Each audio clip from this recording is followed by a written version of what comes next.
এটা হচ্ছে আমার কক্সবাজার টু ঢাকার শেষ ভিডিও, মানে ঢাকা টু কক্সবাজার বা কক্সবাজার এক্সপ্রেসের ট্রেনের যে ভিডিওগুলো আমি ভাগ ভাগ করে দিচ্ছিলাম, পার্ট 1 পার্ট 2, এটা হচ্ছে আমার সেই পার্টের শেষ পার্ট।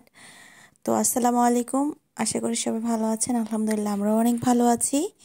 ঠিক 12:30 বাজে আমাদের কক্সবাজার থেকে ঢাকার ট্রেনটা ছাড়ে।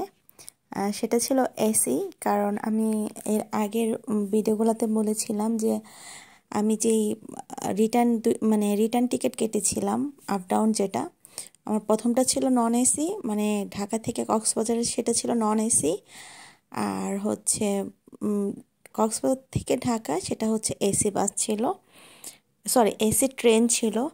তো এই তো যাচ্ছি, আমি একটু দেখানোর চেষ্টা করছিলাম ভিডিওতে যে কি পরিমাণ বন্যা হয়েছে কক্সবাজারে তখন। ওই মুহূর্তে সব কিছু ডুবে গিয়েছিল, জাস্ট থই থই করছিল পানি। আর যে পাহাড়গুলো ছিল, পাহাড়গুলো জাস্ট মানে ধসে পড়ছে, ভেঙে পড়ছে, মানে খুব ভয়াবহ অবস্থা ছিল ওই মুহূর্তে কক্সবাজারের জন্য আর কি। খুব ডেঞ্জারাস একটা মুহূর্ত পার করেছে। এই যে দেখেন সব সব ডুবে গিয়েছে আর কি, একদম পানিতে থই থই করছে। আমি আমার বাম পাশে দেখাইতে পারি না, কারণ ওইখানে একটা ভাইয়া বসা ছিল আমার পাশের সিটেই, যার কারণে আমি ওই সাইডটা দেখাইতে পারি না। এবং কি আমি এখন ভিডিওটা করছি 2 বগির মাঝখানে দাঁড়িয়ে, মানে ওই জানলা দিয়ে ভিডিও করার চেষ্টা করছি। আপনারা দেখেন যে কী পরিমাণ পানি ছিল ওই মুহূর্তে, মানে খুবই ভয়াবহ অবস্থা ছিল কক্সবাজারের জন্য ওই সময়টা। তো ওই সময় আমার আসলে যাওয়া লাগছিল, যে যাইতে হচ্ছিল। তো এই হচ্ছে বিষয়। আর আমি আপনাদের মেনশন করে দেই নাই, আমার নন এসি টিকিট ছিল 695 টাকা করে, আর এসিটা ছিল হচ্ছে গিয়ে 1325 টাকা করে, মেবি ভ্যাট বাদে। এটার সাথে কিন্তু মানে ভ্যাটও অ্যাড হবে। তো যাই হোক, এখন কথা হচ্ছে গিয়ে এসি আর নন এসির মধ্যে আমার তেমন কোনো পার্থক্যই মনে হয়নি। আমার কাছে মনে হয় যে এসি থেকে নন এসিটাই বেস্ট আমার কাছে মনে হয়, কারণ একই রকমের সিট বা সার্ভিস একই রকম। অফকোর্স কক্সবাজার যে কক্সবাজার এক্সপ্রেসের যে ট্রেনটা, এটা খুব ভালো সার্ভিস, ওয়াশরুম থেকে শুরু করে এভরিথিং সব কিছু গুড। আর ওই যে বললাম একটু প্রবলেম হয়েছিল নন এসিতে, সেটা হচ্ছে গিয়ে একটু ওই যে যাতায়াত করতেছিল তো সবাই, যার কারণে দরজা বন্ধ খোলা এরকম ছিল, যার কারণে ওয়াশরুমের গন্ধটা বারবার ভেতরে আসতেছিল। কিন্তু এসির মধ্যে সে প্রবলেমটা আর হয়নি, কারণ হচ্ছে গিয়ে এসির তো দরজা বন্ধই থাকে, যার কারণে হচ্ছে সে প্রবলেমটা হয়নি। তো ওভারঅল সব কিছু মিলায়া খুব ভালো ছিল কক্সবাজার এক্সপ্রেসের সার্ভিস। আর আমার কাছে মনে হয় এসিতে এতগুলো টাকা না দিয়ে নন এসিতে ওই 695 টাকা দিয়ে যাওয়া অনেক বেস্ট আমার কাছে মনে হয়। তো যাই হোক, এই যে দেখেন আমাদের ট্রেন কিন্তু একদম স্লো যাচ্ছে, কারণ এখানে যে পাহাড় ধসে পড়ছে, সামনে মনে হয় মাটি টাটি পড়ছে বা কিছু, আমি জানি না, যার কারণে ট্রেন একদম স্লো যাচ্ছে। এই যে দেখেন পাহাড় ভেঙে কী অবস্থা। তো যাই হোক, আমাদের এই 12:30টার ট্রেনটা রাত 10:30 বাজে পৌঁছাবে। 10:30, 10:30 এরকমই হবে পৌঁছাতে।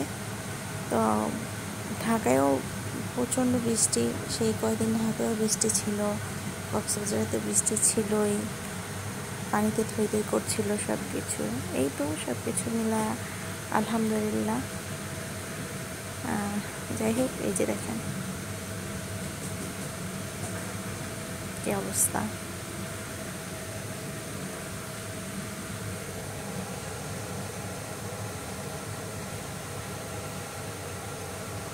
একদম স্লো যাচ্ছে আমাদের ট্রেনটা, একদমই স্লো যাচ্ছে।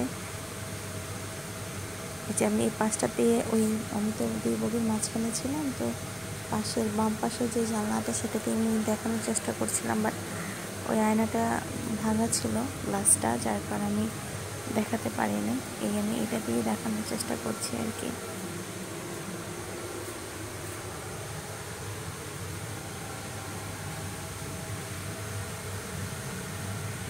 আর আমার কাছে সবসময় পাহাড় ভালো লাগে। যদি বলা হয় পাহাড় আগে না সমুদ্র আগে, আমি অফকোর্স সবার আগে বলবো পাহাড়। পাহাড় অলওয়েজ আমার কাছে জানি না কেন যেন ভালো লাগে। হ্যাঁ, সমুদ্রও ভালো লাগে, কিন্তু সবার আগে অফকোর্স পাহাড়। আল্লাহর সব কিছুই সুন্দর, আলহামদুলিল্লাহ, মাশাআল্লাহ, সুবহানাল্লাহ। কোনো কিছু অপছন্দের বা খারাপ লাগার কিছু নেই, আলহামদুলিল্লাহ। সব কিছুই আল্লাহর, প্রকৃতির সব কিছুই সুন্দর, আলহামদুলিল্লাহ। এই তো এখন দেখেন ট্রেন কিন্তু অনেক দ্রুত যাচ্ছে, কারণ আমরা ওই ডেঞ্জার পয়েন্টটা আমরা পার হয়ে আসছি। তো এই তো, যদি আমাকে বলা হয় ট্রেনে যাব না বাসে যাব, আমি বলবো অফকোর্স ট্রেনে যাওয়াই ভালো। 10 দিন আগে টিকিট কেটে রাখতে হবে, দেন ভালো মনের মতো সিট পাওয়া যাবে। কিন্তু হুটহাট করে সিট আসলে পাওয়া যায় না, খুব রেয়ার। আর ওইভাবে মনের মতো সিটও পাওয়া যায় না। তো যারাই প্ল্যানিং করবেন কক্সবাজারে যাওয়ার ট্রেনে, তারা হচ্ছে 10 দিন আগে অবশ্যই টিকিট কেটে রাখবেন, একদম নিজের মতো করে সিট পেয়ে যাবেন। আর জাস্ট 10 সেকেন্ডের মধ্যে অনলাইনে, আমি তো অনলাইনে টিকিট কেটেছি, জাস্ট 10 সেকেন্ডের মধ্যে হচ্ছে টিকিট সেল হয়ে যায়। তো আপনারা হচ্ছে ওই সকাল 8টা বাজেই হচ্ছে, 7টা কি 8টা বাজে হচ্ছে ওরা হচ্ছে ট্রেনের টিকিটগুলো ছাড়া, তো জাস্ট চোখের পলকে ট্রেন বুক হয়ে যায়। তো যাই হোক, আপনারা দেখে শুনে বুঝে অনলাইনে টিকিট কেটে নেবেন। আর এই তো হচ্ছে, আর অফলাইনে পাওয়া যায় না, খুব রেয়ার, অফলাইনে পাওয়া যায় না। আপনারা ট্রেনের টিকিটটা অনলাইন থেকে কেটে মানে যখন যাবেন, তো একটা প্ল্যানিং থাকবে 10 দিন 12 দিন বা 15 দিন আগে থেকে, 15 দিন না 10 দিন আগে থেকে টিকিট কেটে রাখলেই হয়ে যায়। আপনারা যদি চান অনলাইনে কিভাবে টিকিট কাটতে হয় ট্রেনের টিকিট, তাহলে আমি ওই রকম একটা ভিডিও মেক করার চেষ্টা করব ইনশাল্লাহ। আপনাদের যাত্রা শুভ হোক, সবার জন্য অনেক দোয়া এবং ভালোবাসা রইল। সবাই আমার পরিবারের জন্য দোয়া করবেন, আর অবশ্যই সাবস্ক্রাইব করে আমার পাশে থাকবেন। ভিডিও ভালো লাগলে লাইক, কমেন্ট এবং শেয়ার করে দিবেন। আর দেখেন, এই তো আমরা চলে আসছি হচ্ছে কি, আমাদের ট্রেন আমাদের কমলাপুর রেল স্টেশনে চলে আসছে। এই যে দেখেন কি পরিমাণ বৃষ্টি, মানে বলার অপেক্ষা রাখে না, এত বৃষ্টি, আকাশ এত মানে করতেছে, গর্জন দিচ্ছে। তো এই অবস্থায় এখন বাসার উদ্দেশ্যে যাইতে হবে আর কি। যে আমি একটু পরে দেখানোর চেষ্টা করছি যে কী পরিমাণ বৃষ্টি পড়ছে, খুব ভয়াবহ অবস্থা। তো যাই হোক, সবাই ভালো থাকবেন। আল্লাহ হাফিজ, আসসালামু আলাইকুম।